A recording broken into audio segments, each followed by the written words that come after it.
Assalamu alaikum wa rahmatullahi wa barakatuh mes chers frères et sœurs. Nous sommes à la 8e partie de l'histoire du prophète Moussa alayhi salam. La dernière fois on a vu que As-Samiri avait égaré les enfants d'Israël. La promesse d'Allah subhanahu wa ta'ala se réalise toujours et son châtiment s'abattit promptement. Moussa alayhi salam confronta As-Samiri et l'envoya en exil. Va-t'en, dit Moussa. Dans cette vie, tu auras à dire à tout le monde « Ne me touchez pas ». Et il y aura pour toi dans l'autre vie un rendez-vous que tu ne pourras manquer. Maintenant, regarde ta divinité que tu as adorée de façon assidue, nous la brûlerons certes et ensuite nous disperserons ses cendres sur la mer. Surat Taha, verset 97. En effet, le châtiment qui s'abattit sur les idolâtres fut sévère. Et lorsque Moussa dit à son peuple « Ô mon peuple, vous vous êtes fait du tort à vous-même en choisissant le veau pour idole, revenez donc repentant vers votre Créateur et tuez les coupables parmi vous. Cela sera meilleur pour vous auprès de votre Créateur. » Puis ils accepta votre repentir. Certes, c'est lui le pardonneur, le miséricordieux. Surat Al-Baqarah, verset 54. Allah est le très miséricordieux et il pardonne beaucoup. Après que les enfants d'Israël se fussent débarrassés des idolâtres parmi eux, Allah Azza wa Jal accepta leur repentir. Même après leur constante rébellion et leur entêtement, ils furent à nouveau favorisés par Allah subhanahu wa ta'ala. Puis, Moussa alayhi salam choisit 70 hommes parmi les plus pieux et les plus âgés des enfants d'Israël. Formant une délégation avec eux, il retourna au mont Tour afin que tous puissent se repentir de leurs péchés. Sur place, alors que Moussa alayhi salam s'entretenait avec Allah Azza wa Jal, entouré d'un nuage à basse altitude, ils l'entendirent en retrait. Lorsque Moussa alayhi salam revint vers eux, plutôt que de se montrer repentant, les 70 hommes dirent à Moussa alayhi salam qu'ils ne croiraient pas vraiment en lui avant d'avoir vu Allah Azza wa Jal de leurs propres yeux. Ô Moussa, nous ne croirons en toi que lorsque nous aurons vu Allah clairement. Surat Al-Baqarah, verset 55. Alors la terre se mit à trembler. Les 70 hommes furent frappés d'un éclair et tombèrent raides morts. Moussa alayhi salam demeura sans voix. Et il se demanda immédiatement ce qu'il allait bien pouvoir dire aux enfants d'Israël. Ces 70 hommes étaient parmi les meilleurs d'entre eux, et Moussa alayhi salam sentait maintenant qu'il n'y avait plus aucun espoir pour les enfants d'Israël. Il se tourna vers Allah Azza wa Jal. Seigneur, si tu avais voulu, tu nous aurais détruits depuis longtemps déjà, moi y compris. Vas-tu nous détruire pour ce que des ignorants parmi nous ont fait?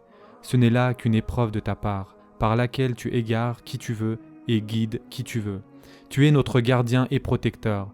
Alors pardonne-nous et sois miséricordieux envers nous, car il n'est point de pardon qui vaille le tien, et prescris le bien pour nous, ici-bas comme dans l'au-delà. Certes, nous nous tournons vers toi, repentants. Alors Allah dit, je frappe de mon châtiment qui je veux, et ma miséricorde embrasse toute chose. Je la prescrirai à ceux qui me craignent, acquittent la zakat et croient en nos révélations. Surat Al-A'raf, versets 155 et 156. Allah Azza wa Jal est vraiment le très miséricordieux, et sa miséricorde embrasse toute chose. Quand Moussa alayhi salam implora Allah Azza wa Jal, celui-ci ressuscita les 70 hommes. Des années durant, les enfants d'Israël errèrent dans le désert. Moussa alayhi salam souffrit beaucoup à cause d'eux. Il endura des mutineries, leur agressivité, leur ignorance et leur idolâtrie, et certains lui causèrent même du tort à un niveau beaucoup plus personnel. Il endura tout cela uniquement pour Allah subhanahu wa ta'ala.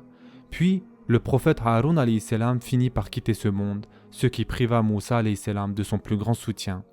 Malgré cela, il demeura patient et resta dans le désert sans jamais trouver la terre promise. C'est entouré des enfants d'Israël qu'il mourut, entouré de ces gens qui avaient refusé de voir des miracles accomplis tout juste devant leurs yeux.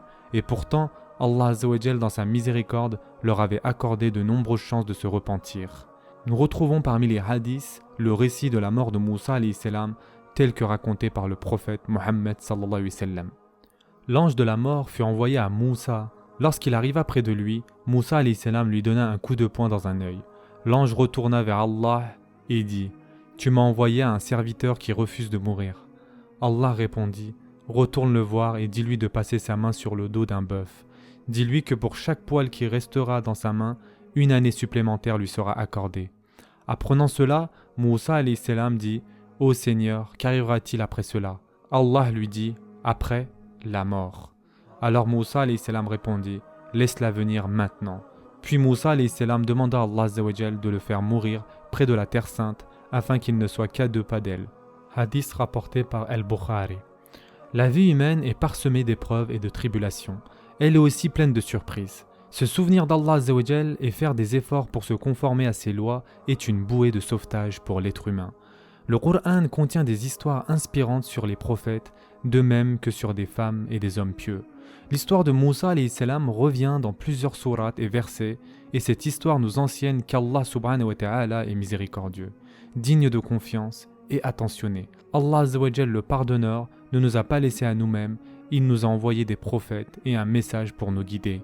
Dans leurs histoires se trouve certes une leçon pour les gens doués d'intelligence. Ce Coran n'est point une histoire inventée, mais plutôt une confirmation des écritures qui existaient avant lui, un exposé détaillé de toutes choses, un guide et une miséricorde pour les gens qui croient. Sourate Yusuf, verset 111. À travers l'histoire de Moussa alayhi salam, nous avons pu constater la très grande force de caractère de Moussa alayhi salam et sa capacité à persévérer et à se montrer patient, même dans les circonstances les plus difficiles. Moussa alayhi salam a suivi les commandements d'Allah Azza wa Jal avec bravoure et détermination, et surtout avec une grande sincérité. Peu importe ce que Moussa alayhi salam faisait, il le faisait dans le but de plaire à Allah subhanahu wa ta'ala. Quand la détermination est conjuguée à la sincérité chez une personne, celle-ci possède habituellement un caractère extraordinaire. Durant les années au cours desquelles les enfants d'Israël errèrent dans le désert, incapables d'atteindre la terre promise, Moussa alayhi salam passa une partie de son temps avec Khidr, un homme qui, selon la majorité des érudits musulmans, était lui aussi prophète. Ibn Kassir radiallahu anh rapporte qu'un jour, quelqu'un demanda à Moussa alayhi salam « Ô messager d'Allah, y a-t-il sur terre un homme plus savant que toi ?» Ce à quoi Moussa alayhi salam répondit « Non », croyant que puisque Allah Azza wa Jal lui avait permis d'accomplir les miracles et lui avait donné la Torah, il devait certainement être l'homme le plus savant de son époque. Ce n'était pourtant pas le cas. Sa rencontre avec Khidr nous apprend que nul ne peut posséder toutes les connaissances accessibles et que même si nous nous croyons sages et instruits, le besoin et la nécessité d'acquérir de nouvelles connaissances ne cessent jamais. Lorsqu'on parla de Khidr à Moussa alayhi salam, celui-ci demanda à le rencontrer. Allah Azza wa Jal ordonna à Moussa alayhi salam de mettre un poisson vivant dans un seau et il lui dit que lorsque le poisson disparaîtra du seau, yani qu'il s'échapperait, il trouverait l'homme qu'il cherchait. Alors Moussa alayhi salam se mit en chemin, accompagné d'un jeune homme qui portait le seau avec le poisson. À un certain moment, ils arrivèrent au confluent de deux rivières et décidèrent de faire une halte. Moussa alayhi salam tomba presque immédiatement endormi. Tandis qu'il dormait, son compagnon vit le poisson sortir du seau et sauter dans l'eau. Pourtant, il oublia d'en informer Moussa alayhi salam lorsque celui-ci se réveilla. Une fois reposés, ils poursuivirent leur chemin jusqu'à ce qu'ils soient éreintés et affamés. Moussa alayhi salam demanda à manger et c'est à ce moment que son compagnon se souvint du poisson qui était sorti du seau. Entendant cela, Moussa alayhi salam s'écria « C'est exactement ce que nous attendions !» Ils reprirent rapidement le chemin en sens inverse, revenant sur leurs pas jusqu'au confluent des deux rivières. Quand Moussa alayhi salam donc réalisa qu'il avait pris la mauvaise direction, il revint immédiatement sur ses pas. Il ne s'obstina pas par orgueil dans le but de montrer qu'il avait raison. Il reconnut son erreur et modifia son parcours. Dans cette vie, nous sommes nombreux à choisir une mauvaise voie, à un moment ou à un autre. Mais nous hésitons à le reconnaître ou sommes trop embarrassés pour nous retourner et prendre une autre voie. Il y a de grandes leçons à retenir de l'histoire de Moussa alayhi salam. Changer de voie n'est pas une défaite, mes chers frères et sœurs, mais plutôt une victoire. Moussa alayhi salam donc finit par rencontrer Khidr. Il s'agissait d'une rencontre prévue pour apporter un certain savoir à Moussa alayhi salam. Cette histoire captivante relatant la rencontre entre Moussa alayhi salam et Khidr se trouve dans la sourate 18 du Coran intitulée La grotte. Moussa lui dit « Me permets-tu de te suivre ? Tu pourras ainsi me transmettre une partie du savoir qu'on t'a enseigné. » L'autre répondit « Tu ne pourras sûrement pas demeurer patient en ma compagnie. Comment pourrais-tu être patient en face de choses que tu ne peux comprendre ?» Moussa a dit « Si Allah le veut, tu me trouveras patient et je ne te désobéirai d'aucune façon. Si tu me suis, dit l'autre, ne m'interroge sur rien tant que je ne t'en parlerai pas le premier. » Alors les deux partirent. Et après qu'ils furent montés sur un bateau, l'homme le saborda. Moussa a dit « Est-ce pour noyer ses occupants que tu l'as sabordé ? Et tu as certes commis une chose monstrueuse. » L'autre répondit « Ne t'avais-je pas dit que tu ne pourrais demeurer patient en ma compagnie ?» Moussa a dit « Ne me fais pas de reproches pour un oubli de ma part et ne m'impose pas trop de rudes épreuves. » Puis les deux poursuivirent leur chemin jusqu'à ce qu'ils rencontrèrent un jeune garçon. L'homme le tua. Alors Moussa lui dit « Quoi ? As-tu tué un être innocent qui n'a tué personne ? tu viens certainement de commettre une chose horrible. » L'autre lui dit, « Ne t'avais-je pas dit que tu ne pourrais demeurer patient à mes côtés ?» Moussa répondit, « Si après cela je t'interroge sur quoi que ce soit, alors ne me garde plus en ta compagnie, et tu seras alors excusé de te séparer de moi. » Alors les deux reprirent leur chemin, jusqu'à ce qu'ils arrivèrent à un village habité. Ils demandèrent à manger à ses habitants, mais ceux-ci refusèrent de leur accorder l'hospitalité. Ensuite, ils y trouvèrent un mur qui était sur le point de s'écrouler. L'homme entreprit de le redresser. Alors Moussa lui dit, « Si tu avais voulu, tu aurais bien pu réclamer un salaire pour cela. Ceci marque la séparation entre toi et moi, dit l'homme. Maintenant, je vais t'apprendre l'interprétation de ce que tu n'as pas pu endurer avec patience. Pour ce qui est du bateau, il appartenait à des pauvres gens qui travaillaient en mer. J'ai voulu l'endommager car il y avait un roi au pays qui saisissait de force tout bateau utilisable. Quant au garçon, ses parents étaient des croyants et nous craignons qu'il ne l'afflige en se montrant rebelle avec eux et en refusant de croire. Nous voulions donc que leur Seigneur leur accorde en échange un autre enfant plus pur et plus affectueux.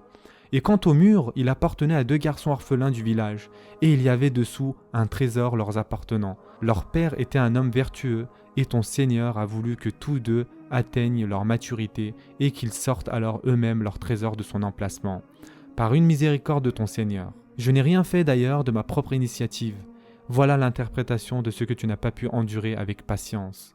Surat al-Qaf, versets 66 à 82. L'histoire de Moussa alayhi salam et de Khidr nous rappelle qu'Allah subhanahu wa ta'ala est vraiment le plus sage. La fragile vie humaine peut certes être parsemée de joie et de moments de pur bonheur, mais elle est aussi parsemée d'embûches, de tragédies et de calamités qui à première vue peuvent sembler insensées. En tant que croyants, nous devons croire et accepter que tout ce que décrète Allah azza wa jal, c'est par son absolue sagesse. Ceci est la fin de l'histoire du prophète Moussa alayhi salam. Prenez soin de vous mes chers frères et sœurs et à très prochainement, Inch'Allah.